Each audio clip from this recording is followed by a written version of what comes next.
Helicobacter pylori, another etiological factor or causative organ for peptic ulcer. It is also known as H. pylori. Good day, ladies and gentlemen. Let's go on to another class of Dr. Sal's classroom.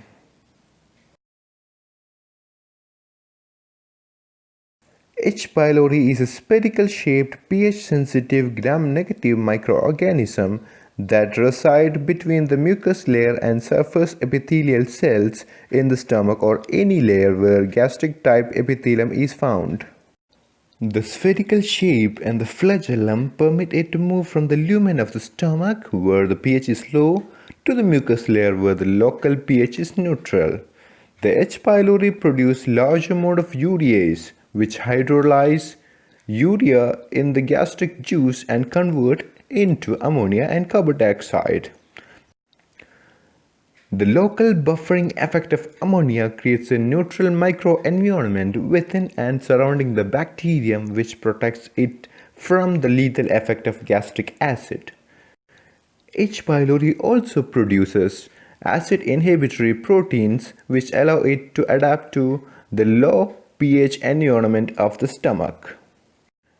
H. pylori binds to specific regions within the stomach. It attaches to the gastric-type epithelium by adhesion pedestals, which protect the organism from being shed during cell turnover and mucus secretion.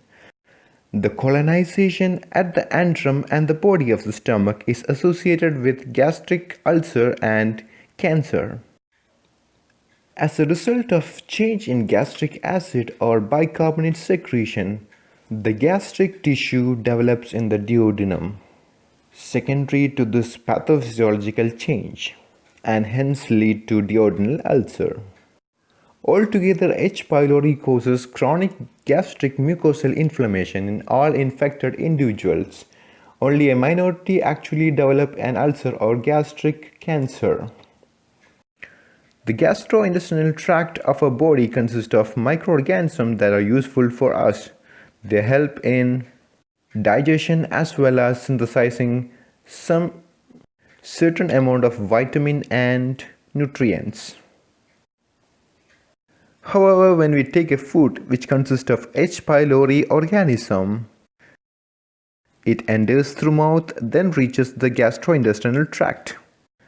The organism moves from the lumen to the stomach by means of its spherical shape and flagellum. The urease that it produces will ultimately give an alkali environment for the microorganism to survive from this noxious, highly contagious hydrochloric acid. The adhesion pedestals help them to stick on to the gastric wall. This then degrades the mucous gel and then it enters the epithelial cell.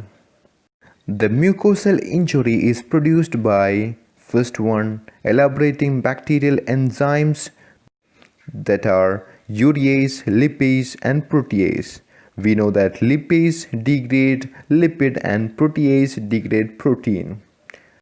The gastrointestinal tract mainly composed of proteins. Hence, protease can damage the gastrointestinal tract, cause the inflammatory responses. Second one is by adhesion and third one is by H. pylori virulence factor. The lipases and the proteases degrade gastric mucosa.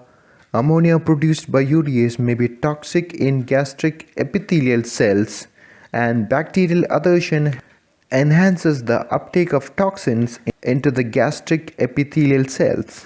H. pylori induces gastric inflammation by altering the host inflammatory response and damaging epithelial cells directly by cell-mediated immune mechanism, or indirectly by activated neutrophils or macrophages attempting to phagocytose the bacteria or bacterial products. The H. pylori strains are genetically diverse and account for difference in adoption within the human host. The two of the most important are cytotoxin-associated gene protein and vacuolating cytotoxin About 60% of H. pylori strains are cytotoxin-associated gene protein.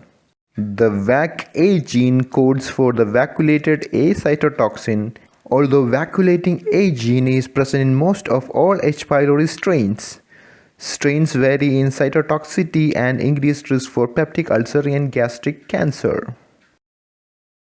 The variations between individuals, which is also known as host polymorphism, are important markers of disease susceptibility and may identify high-risk patients.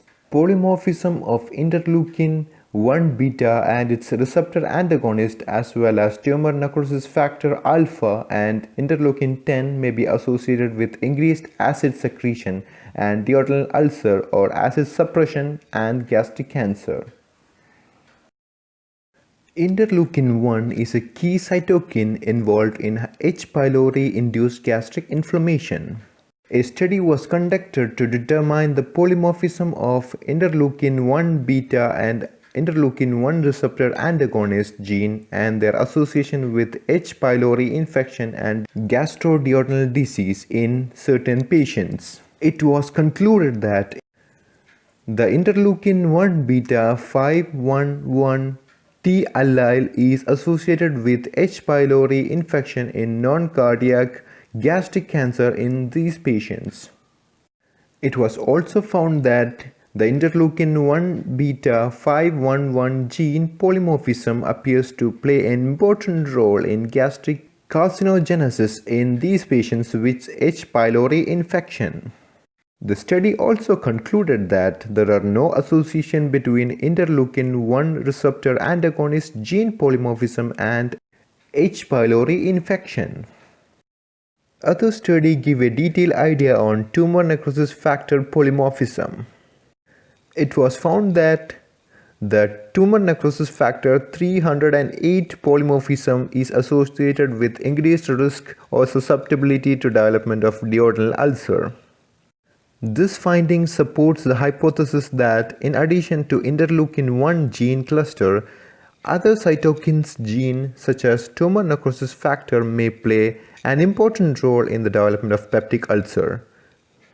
Thanks one and all for patiently listening this session. Stay tuned to the next session.